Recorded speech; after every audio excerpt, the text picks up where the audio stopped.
Nellore YCP MP అభ్యర్థిగా Vijayasai Reddy nomination దాఖలు చేశారు. ఈ మేరకు అధికారులకు ఆయన నామినేషన్ పత్రాలను సమర్పించారు.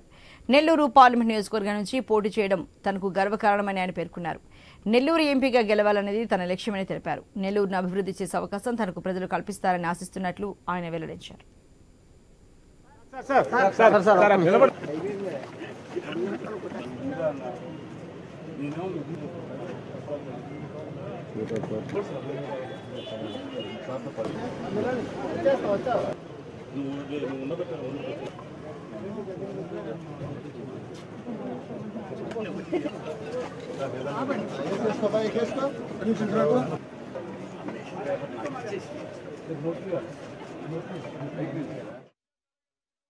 రిటర్నింగ్ ఆఫీసర్ దగ్గర నామినేషన్ పేపర్స్ నెల్లూరు పార్లమెంటు లోక్సభకు వైఎస్ఆర్ కాంగ్రెస్ పార్టీ తరఫున అభ్యర్థిగా ఫైల్ చేయడం జరిగింది.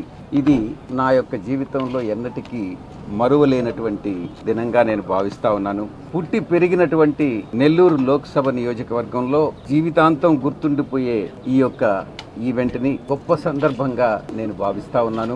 నెల్లూరు నేల తల్లి రుణం తీర్చుకునేటటువంటి భాగ్యం నాకు కల్పించినందుకు మా పార్టీ అధ్యక్షులు శ్రీ జగన్మోహన్ రెడ్డి గారికి, శ్రీమతి భారతిరెడ్డి గారికి నేను కృతజ్ఞతలు తెలియజేసుకుంటా ఉన్నాను.